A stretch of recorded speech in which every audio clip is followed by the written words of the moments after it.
Good morning students. अब आपका 11th class में कोर्स जो है वो पूरी तरह चेंज हो गया है और ये पूरा सीबीएसई की जो बुक है आपकी बिल्कुल सेम वही बुक है, बस जो बाद में क्वेश्चन का जो पैटर्न होगा वो केवल हमारे यूपी बोर्ड के अनुसार रहेगा, वरना लेसन्स आपके पूरे सीबीएसई बोर्ड के ही हैं। तो अब ये कोरोना वायरस के कारण ऐसी जो विषम परिस्थिति है, इसके कारण आपके कुछ सिलेबस भी कम किए गए हैं, लेकिन फ़िलहाल अभी हम लोग तो फर्स्ट लेसन पढ़ रहे हैं और वो पढ़ना है हमें, वो नहीं कट किया गया है। तो फर्स्ट लेसन है, ये प्रोज़ है और इसका नाम है the portrait of a lady. Portrait मतलब पिक्चर, ठीक है। तो पिक्चर कौन बनाता है? चित्रकार, ठीक है। मूर्ति कौन बनाता है? शिल्पकार यानी स्कल्प्टर। तो अब यहाँ पर जो पोर्ट्रेट है ऑफ अ लेडी ये लिखा है, this lesson is actually written by Khushwant Singh. इसको किसने लिखा है? खुशवंत सिंह ने। खुशवंत सिंह कौन है? वो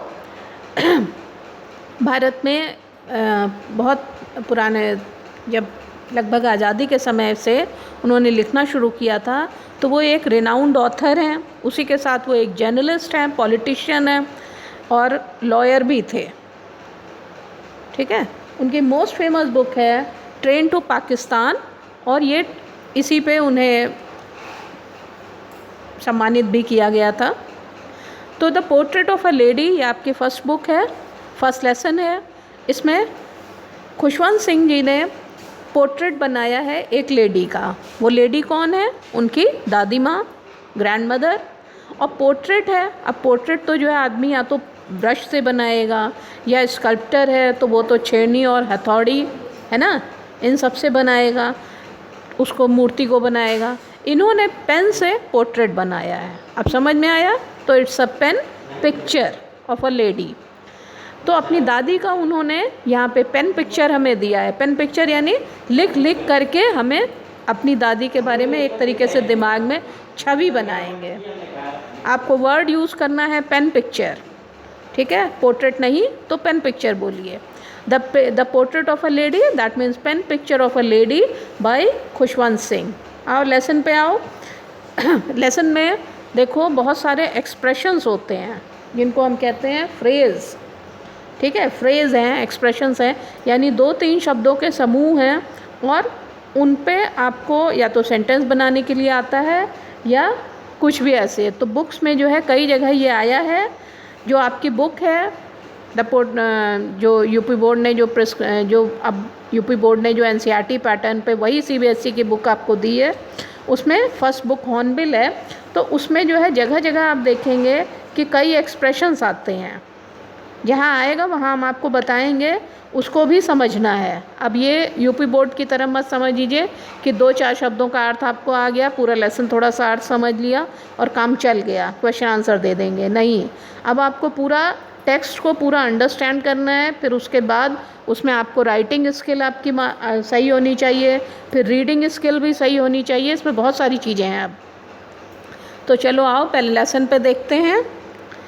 इसमें है, देखो, My grandmother, like everybody's grandmother, was an old woman. She had been old and wrinkled for the 20 years that I had known her. People said that she had once been young and pretty and had even had a husband, but that was hard to believe. Pronunciation पे ध्यान दीजिएगा क्योंकि आपको अब इसमें बहुत कुछ सीखना है। हो सकता है बाद में जो है हमें रीडिंग पर भी नंबर देना पड़े। माई ग्रैंड फादर्स, आगे देखो, my grandfather's portrait hung above the mantelpiece in the drawing room. He wore a big turban and loose-fitting clothes. His long, white beard covered the best part of his chest, and he looked at least 100 years old. He did not look the sort of person who would have a wife or children. ये short है, इसको short मत पढ़ लेना। short अलग है, short अलग है। He looked as if, आगे देखो, he looked as if he could only have lots and lots of grandchildren. As for my grandmother being young and pretty, the thought was almost revolting. She often told us of the games she used to play as a child that seemed quite absurd and undignified on her part, and we treated it like the fables of the prophets she used to tell us. देखो first paragraph का अब इसमें अर्थ बता रहे हैं. My grand mother, हम line से पूरा बिल्कुल इसका लिटरल ट्रांसलेशन करेंगे, फिर हम लाइन पे सीधे उसको करके वाक्य हिंदी में बताएंगे.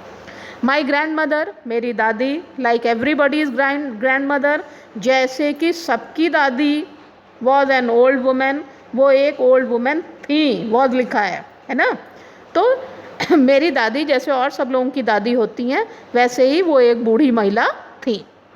ठीक है, आगे देखो. She had been old and wrinkled for the 20 years. She had been, वो रही थी, ओल्ड एंड रिंकल्ड, बूढ़ी और झुर्रियों, मतलब अब इसमें केवल लिखा है झुर्रियों वाली, लेकिन हमें इसमें लिखना है कि झुर्रियों से भरी हुई. ये हम अपने से लिखेंगे भरी हुई शब्द आगे. ठीक है, तो वो रिंकल्ड माने झुर्री जो मुंह पे बुढ़ापे में आ जाती है. तो झुर्रियों से भरी हुई. फॉर द 20 years, 20 साल तक. दैट आई हैड नोन हर, जब से मैंने उन्हें जाना है. अब ये नोन मतलब जानना है ना, जानकारी रखना. तो नोन, अब इसका जो सेंटेंस बनेगा वो बनेगा कि जब से 20 साल से, यानी लेखक यहाँ पे 20 साल का है. तो लेखक कह रहे हैं कि जब से मैंने उन्हें 20 साल से जाना है वे बूढ़ी हैं और झुर्रियों से भरी हुई हैं. इसमें जब लेसन शुरू हो गया है, आप इस लेसन को ध्यान से देखिए कि ये लेसन सब्जेक्टिव है. सब्जेक्टिव मतलब कि ये लेसन लेखक अपने ही बारे में बता रहा है, अपने ही चीज़ों के बारे में. यानी सब्जेक्टिव वो होता है जिसमें हमारी अपनी पर्सनैलिटी सामने आती है, हम अपने बारे में कुछ कहते हैं. तो अब यहाँ पे क्या हो गया, ये सब्जेक्टिव है, यानी क्योंकि इसमें मैं, आई कह के बात हो रही है. दूसरा है इसमें कि ये आपका फर्स्ट पर्सन में लिखा हुआ है. ठीक है, फर्स्ट पर्सन आई, इसलिए. चलो आगे देखो. People said that she had once been young and pretty. लोग कहते थे, अब यहाँ सेड है लोग, लेकिन यहाँ लोग कहा करते हैं, इसको इस तरह समझना है. दैट कि she had once been young and pretty, कि वे वंस यानी कभी पहले, बीन यंग एंड प्रेटी, वो यंग और प्रेटी यानी युवावस्था में भी थी और सुंदर भी थी. एंड हैड अ हस्बैंड, और यहाँ तक कि उनके पति भी थे. ठीक, but that was hard to believe, लेकिन दैट वॉज, यह हार्ड टू बिलीव, विश्वास करने में बड़ा कठिन था. तो राइटर ये कह रहे हैं कि लोग कहा करते थे कि मेरी दादी जो है कभी बड़ी यंग भी थी और कभी प्रेटी भी थी, और यहाँ तक कि उनके एक पति भी थे, क्योंकि हो सकता है लेखक के दादाजी की मृत्यु हो चुकी हो. तो दादी के पति कौन हुए, दादाजी. तो अब इसमें ये शब्द इस तरीके से लिखने का मतलब है कि यहाँ थोड़ा हंसी का एलिमेंट है, अम्यूजिंग एलिमेंट है कि, और लोग कहते थे कि उनके पति भी थे. But that was hard to believe, लेकिन ये विश्वास करना कठिन था, क्योंकि बुढ़ापे में, अब आज के ज़माना तो है नहीं कि मोबाइल में आपकी पुरानी फ़ोटो भी आ जाएंगी और आप कैसे एज आपकी बढ़ती गई ये पता चल जाएगा. पुराने ज़माने में हो सकता है फ़ोटो ही नहीं खींची होगी. तो अब दादी को जब लेखक ने बूढ़ा ही देखा तो वो समझता है कि वो हमेशा ज़िंदगी भर बूढ़ी ही रही हैं. कभी उनका बचपन, कभी वो जवान, या कभी उनका थोड़ा अधेड़ उम्र तो आई ही नहीं, ऐसा लेखक समझता है. आगे देखो. My grandfather's portrait hung above the mantelpiece in the drawing room. मेरे दादाजी का पोर्ट्रेट हंग माने लटकना, टंगा होना, अबव ऊपर, द मेंटल पीस जो होता है लोगों के घरों में पहले, और या जहाँ ठंडे प्रदेश होते हैं वहाँ पे लोग अपने घरों में एक आग जलाने का स्थान रखते हैं, और वो होता है दीवार में एक जगह लगा देते हैं, और ऊपर की तरफ आग ना जाए इसके लिए उसमें थोड़ा सा पोर्शन बाहर की तरफ निकला भी होता है. तो उसको कहते हैं mental peace in the drawing room. और वो अक्सर ऐसी चीज़ें ड्राइंग रूम में बनती थी ताकि घर के सभी लोग और मेहमान सभी लोग वहाँ आग सेक सकें, आग में अपने हाथ को गर्म कर सकें। तो मेरे ग्रैंडफादर का पोर्ट्रेट जो है मेंटल पीस के ऊपर हंग कर रहा था, टंगा हुआ था इन द ड्राइंग रूम में तो मेरे दादाजी का पोर्ट्रेट यानी उनकी एक पिक्चर वो ड्राइंग रूम में मेंटल पीस के ऊपर टंगी हुई थी। He wore a big turban and loose fitting clothes, वे एक बड़ी सी पगड़ी पहने हुए थे, उस फोटो में पहने हुए थे, एंड लूज फिटिंग क्लोथ्स, और ढीले ढाले कपड़े, ढीली ढाली फिटिंग के कपड़े उन्होंने पहन रखे थे। हिज लॉन्ग वाइट बियर्ड, उनकी लंबी सफ़ेद दाढ़ी, covered the best part of his chest, cover कर रखा था उनके चेस्ट के बेस्ट पार्ट को। अब यहाँ बेस्ट पार्ट का मतलब ये है कि बेस्ट मतलब सबसे अच्छा, लेकिन यहाँ सबसे अच्छा नहीं, यहाँ अर्थ है कि उनके चेस्ट के, उनकी छाती के ज़्यादातर हिस्से को, यानी वो दाढ़ी इतनी बड़ी सी थी कि उनकी छाती के ज़्यादातर हिस्से को उसने कवर कर लिया था, उसके ऊपर पूरा ढक लिया था। And he looked at least 100 years old, और वे दिखाई पड़ते थे, लुक्ड एटलीस्ट कम से कम 100 years old, लगभग 100 साल के। अब यहाँ जो है जब आप लेसन पढ़ रहे हैं तो एक चीज़ ये देखिए कि दादी का थोड़ा सा डिस्क्रिप्शन किया राइटर ने। अब चूँकि दादी की ही पूरी कहानी है तो बहुत डिस्क्रिप्शन आगे मिलेगा, लेकिन यहाँ दादाजी का भी डिस्क्रिप्शन हो रहा है। तो आपसे शॉर्ट में क्वेश्चन पूछे जा सकते हैं दादाजी के बारे में कि दादाजी के बारे में चरित्र चित्रण करिए। अब दादाजी का आप चरित्र चित्रण करिए कि वे बूढ़े थे, 100 साल के दिखाई पड़ रहे हैं, उन्होंने लूज कपड़ा पहना है, उन्होंने टर्बन लगाई है, और उनकी बड़ी सी लंबी सफ़ेद दाढ़ी है जिससे जो है उनका छाती का ज़्यादातर हिस्सा ढक गया है, और वे कम से कम 100 साल के दिखाई पड़ रहे हैं। उसके आगे भी है अभी, और देखिए तो दाढ़ी से, उनकी लंबी सफ़ेद दाढ़ी से उनकी छाती का ज़्यादातर हिस्सा ढक गया है, और ही लुक्ड, और वे ऐसे दिखाई पड़ रहे हैं एटलीस्ट कि कम से कम वे 100 साल के बूढ़े हैं। He did not look the sort of person, वे ऐसे नहीं दिखाई पड़ रहे थे। द सॉर्ट ऑफ पर्सन यानी टाइप ऑफ पर्सन, वे इस टाइप के पर्सन नहीं दिखाई पड़ते थे। Who would have a wife और चिल्ड्रन, जिनकी पत्नी भी होगी या बच्चे भी होंगे।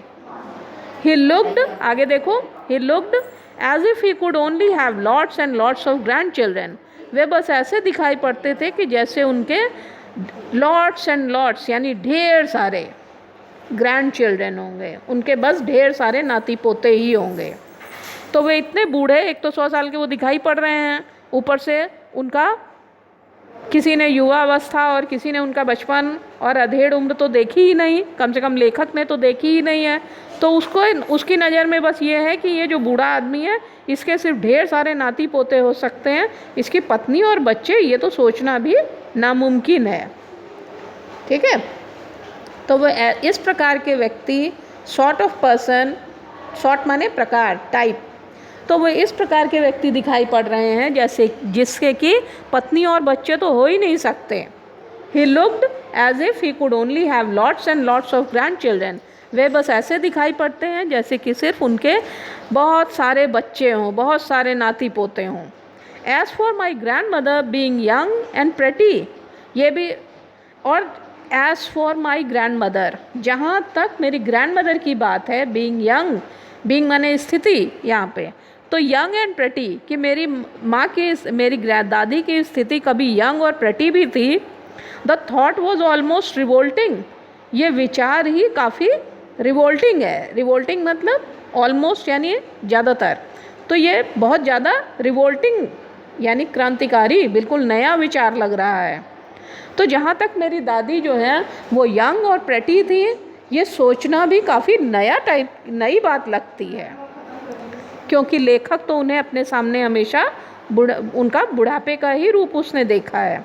She often told us of the games she used to play as a child, वह दादी, शी लिखा है, तो ये दादी ऑफन यानी अक्सर, टोल्ड अस यानी हमें बताती थी, ऑफ द गेम्स उन खेलों के बारे में, शी यूज्ड टू प्ले जो यूज्ड टू थी वो प्ले करने के, यूज्ड टू माने आदत, मतलब कोई काम करते रहना, तो जिसकी उनको आदत थी खेलने की, तो ऐसे गेम्स जिसकी उनको आदत थी खेलने की एज अ चाइल्ड, बचपन में, हाँ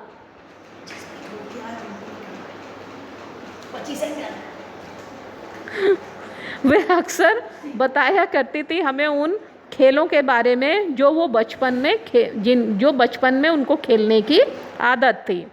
that seem quite absurd and undignified on her part and we treated it like the fables of the prophet she used to tell us. ऐसे ये गेम्स, दैट मतलब यहाँ गेम्स के लिए कहा गया है, ये दिखाई पड़ते थे क्वाइट एब्सर्ड, काफ़ी बेवकूफ़ी भरे या मूर्खता भरे, एंड अनडिग्निफाइड, और साथ ही अनडिग्निफाइड मतलब अनऑनरेबल, ठीक है, ऑन हर पार्ट. ऑनरेबल मतलब ये थोड़ा अपमानजनक, अच्छे नहीं थे, लो क्वालिटी की चीज़ें थी.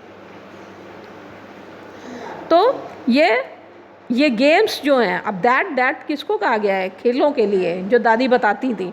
तो ये खेल ऐसे दिखाई पड़ते थे जैसे बड़े मूर्खतापूर्ण खेल हों, और बड़े ऑन हर पार्ट, और उनकी तरफ से, दादी की तरफ से लगता था कि काफ़ी लो स्टैंडर्ड, अनडिग्निफाइड, ठीक है, अपमानजनक खेल थे ये सब.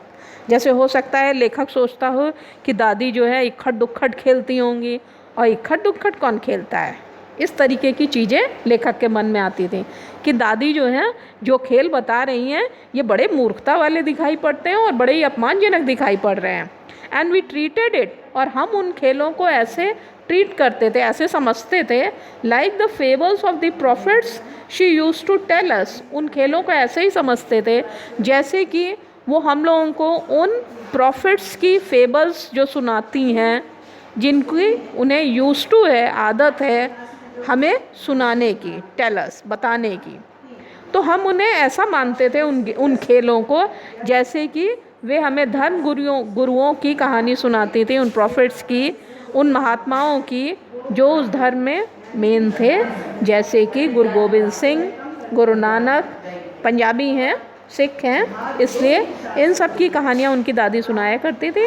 And she used to tell us. तो इन सब कहानियों को जो सुनाती थी हम लोग केवल एक सुनते भर रहते थे, इसे फेबल की तरह. फेबल माने बच्चों की कहानी जिसमें शिक्षा हो. तो ऐसी कहानियों की तरह हम उनके गेम्स को भी सुनते रहते थे, यानी हमें कोई इंटरेस्ट नहीं था. ओके.